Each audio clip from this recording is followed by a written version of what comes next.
Israel has intensified its attacks on Lebanon as warplanes launched fresh strikes on Beirut airport, on communication networks, and on a power plant.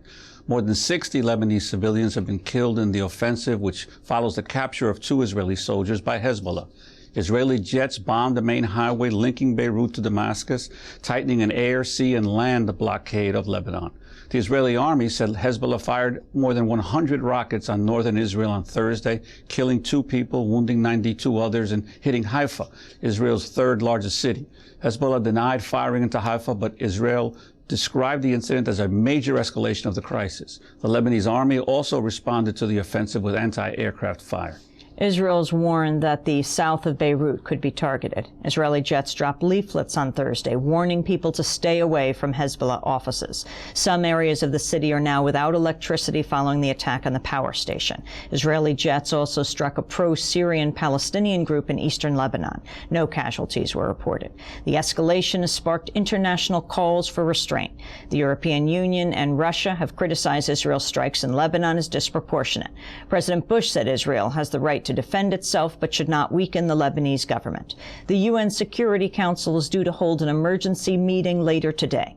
Lebanon has urged it to adopt a resolution calling for a ceasefire. The U.S. has already vetoed a council resolution demanding Israel end its military offensive in the Gaza Strip. 8 of the last 9 vetoes have been cast by the United States. 7 of those were to do with the Israel-Palestine conflict.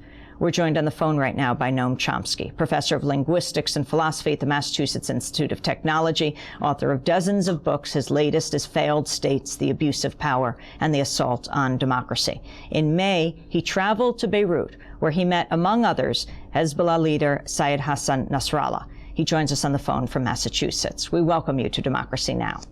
Hi, Amy. It's good to have you with us. Well, can you talk about what is happening now, both in Lebanon and Gaza?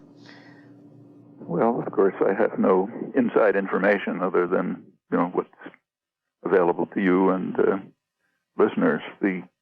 What's happening in Gaza, to start with that,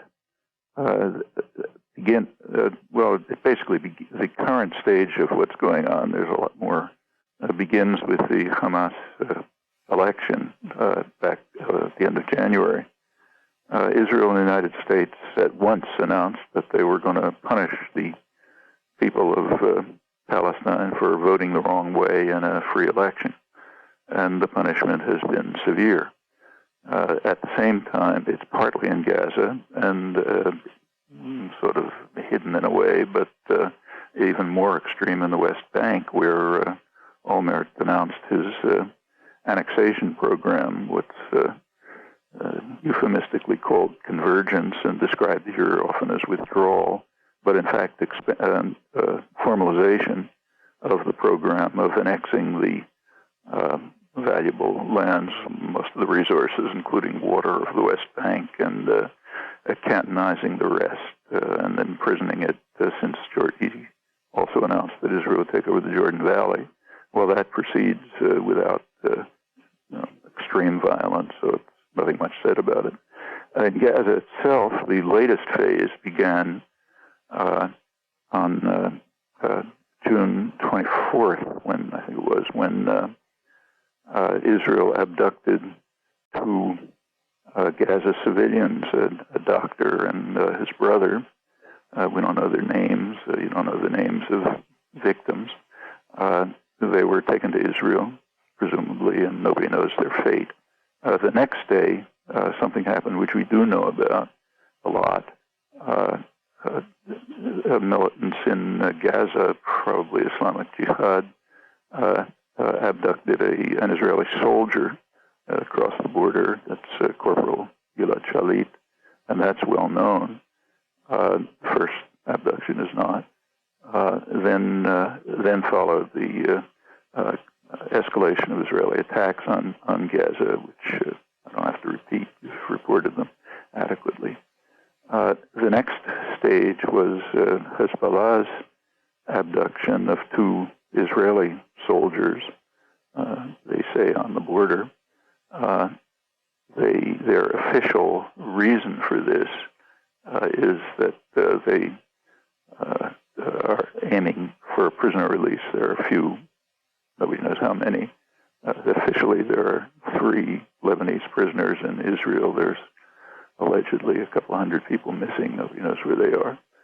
But the real reason I think it's generally agreed by analysts is that I'll read from the Financial Times, which happens to be right in front of me. The timing and scale of its attack suggested it was partly intended to reduce the pressure on the Palestinians by forcing Israel to fight on 2 fronts simultaneously. David Hirsch, who knows this area well, describes it, I think, this morning as a display of solidarity with suffering people, the clinching impulse. It's a very, in my view, very irresponsible act that subjects Lebanese to certainly to plenty of terror and possible extreme disaster. Whether it can achieve any result either in the secondary question of freeing prisoners or the primary question of some form of solidarity with the people of Gaza, I hope so, but I wouldn't rank the probabilities very high. Noam Chomsky, what in the commercial press here the last day, a lot of the focus has been pointing toward Iran and Syria as basically the ones engineering much of what's going on now in terms of the upsurge of fighting in Lebanon. Your thoughts on these analyses that seem to sort of downplay the actual resistance movement going on there and trying to reduce this once again to pointing toward Iran? Well, the fact is that we have no information about that, and I doubt very much that the people who are writing it have any information, and frankly, I doubt that U.S. intelligence has any information. It's certainly plausible. I mean, there's no doubt that there are connections, probably strong connections between Hezbollah and Syria and Iran, but whether those connections were instrumental in motivating these latest actions, I don't think we have the slightest idea. You can guess anything you like. It's a possibility, in fact, even a probability. But on the other hand, there's every reason to believe that Hezbollah has its own motivations, maybe the ones that Hirsch and the Financial Times and others are pointing to. That seems plausible, too. Much more plausible, in fact. There was even some reports yesterday that said that Hezbollah might try to send the Israeli soldiers that it had captured to Iran. Well, Israel actually claims that it has concrete evidence that that's what was going to happen. That's why it's attempting to blockade both the sea and bomb the airport. They are claiming that. That's true, but I repeat, we don't have any evidence. Claims by a state that's carrying out military attacks don't really amount to very much in terms of credibility. If they have evidence, it'd be interesting to see it. And in fact, it might happen. Even if it does happen, it won't prove much. If Hezbollah, wherever they have the prisoners, the abducted soldiers, if they decide that they can't keep them in Lebanon because of the scale of Israeli attacks, they might send them somewhere else. I'm skeptical that Syria or Iran would accept them at this point, or even that I know if they can get them there, but they might want to.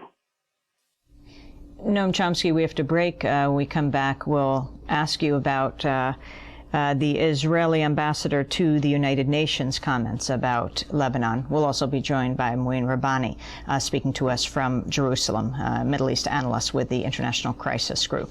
Then Ron Susskind joins us, author of The 1% Doctrine, Deep Inside America's Pursuit of Its Enemies Since 9/11. Stay with us.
The Palestinian rap group here on Democracy Now!, democracynow.org, The War and Peace Report. I'm Amy Goodman with Juan Gonzalez. Our guest on the phone is Noam Chomsky, professor of linguistics at the Massachusetts Institute of Technology. His latest book is Failed States, the Abuse of Power and the Assault on Democracy. I wanted to ask you about the comment of the Israeli ambassador to the United Nations. He defended Israel's actions as a justified response. This is Dan Gillerman. As we sit here during these very difficult days, I urge you and I urge my colleagues to ask yourselves this question. What would you do if your countries found themselves under such attacks? If your neighbors infiltrated your borders to kidnap your people, and if hundreds of rockets were launched at your towns and villages? Would you just sit back and take it? Or would you do exactly what Israel is doing at this very minute? That was Dan Gillerman, the Israeli ambassador to the United Nations. Noam Chomsky, your response. He was referring to Lebanon rather than Gaza. He was. Yeah. Well, he's correct that hundreds of rockets have been fired, and naturally that has to be stopped. But he didn't mention, or maybe at least in this comment, that the rockets were fired after the heavy Israeli attacks against Lebanon, which killed, well, latest reports, maybe 60 or so people, and destroyed a lot of infrastructure. As always, things have precedence, and you have to decide which was the inciting event. In my view, the inciting event in the present case, the events are those that I mentioned. The constant,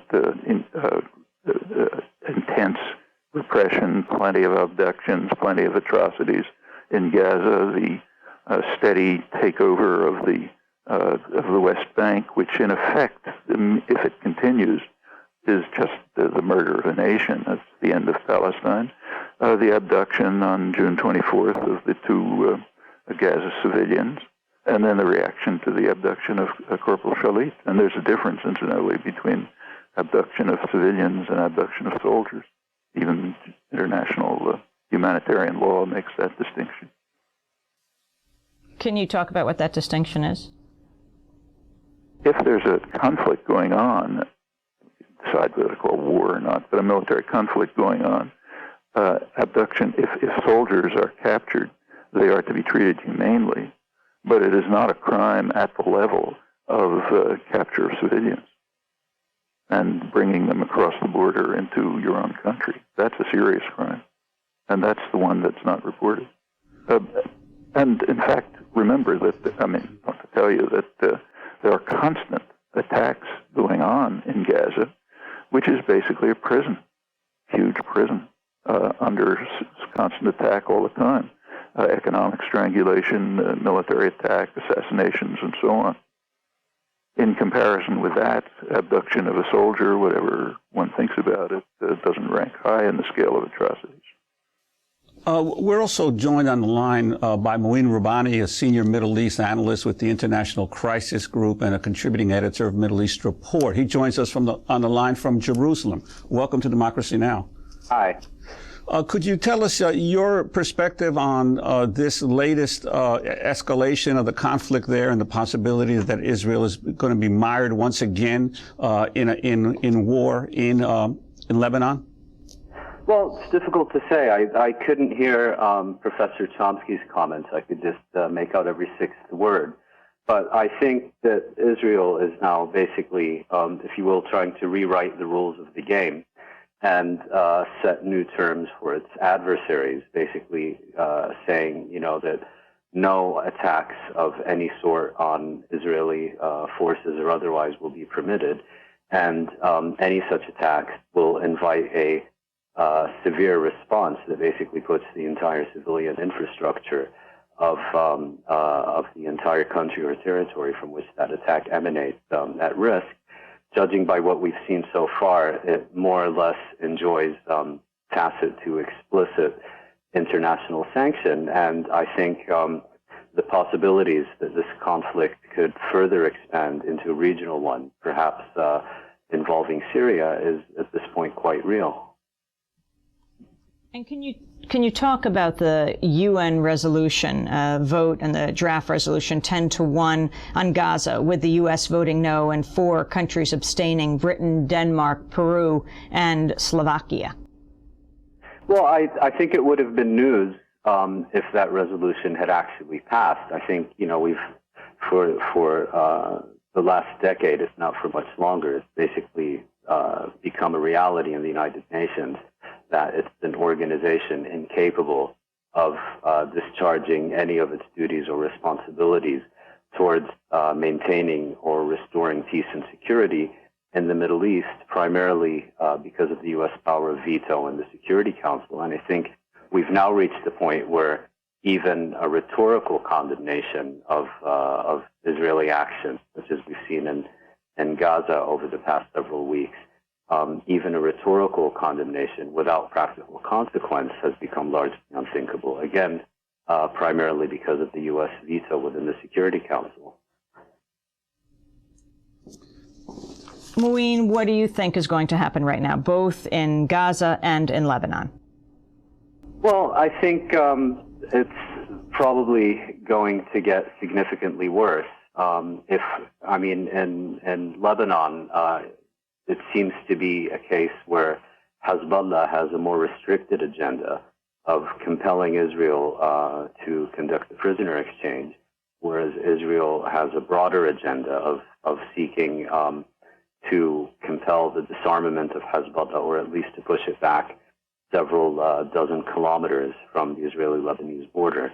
The Israeli and Hezbollah perspectives on this are entirely incompatible, and that means that this conflict is probably going to continue escalating until some kind of mediation begins. In Gaza, it's somewhat different. I think there, Hamas has a broader agenda, of which effecting a prisoner exchange with Israel is only one, and I would argue even a secondary part. I think there, Hamas's main objective is to compel Israel to accept a mutual cessation of hostilities, Israeli-Palestinian, and I think even more important, of ensuring their right to govern. And I think, at least as far as the Israeli-Palestinian part of this is concerned, Hamas's main objective has been to send a very clear message, not only to Israel, but to all its adversaries, whether Israeli, Palestinian, or foreign, to remind the world that political integration and democratic politics for them are an experiment,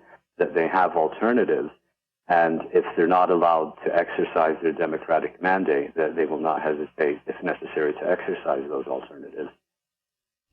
Finally, Noam Chomsky. Right now, industrial world leaders gathered in St. Petersburg for the G8 meeting. What role does the U.S. have in this? In the G8 meeting? No, what role? They're just gathered together, and this certainly, the issue of Lebanon, Gaza, the Middle East is going to dominate that discussion. But how significant is the U.S. in this? I think it will probably be very much like the UN resolution that you mentioned, which is, I'm sorry, I couldn't hear what Mouin Rabbani was saying, but the UN resolution was, the veto of the UN resolution is standard. That goes back decades. The U.S. has virtually alone been blocking the possibility of diplomatic settlement, censure of Israeli crimes and atrocities. When Israel invaded Lebanon in 1982, the UN vetoed several resolutions right away, calling for an end to the fighting and so on, and that was a hideous invasion. And this continues through every administration.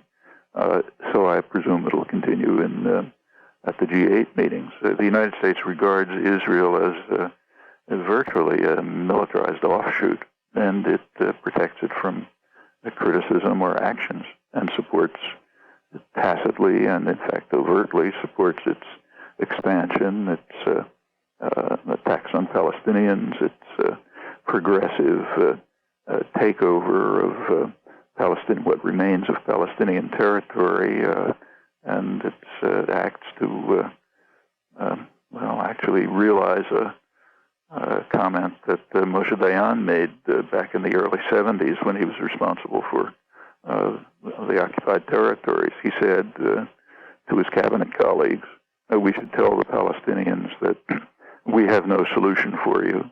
You will live like dogs, and whoever will leave, and we'll see where that leads. And that's basically the policy, and I presume the U.S. will continue to advance that policy in one or another fashion.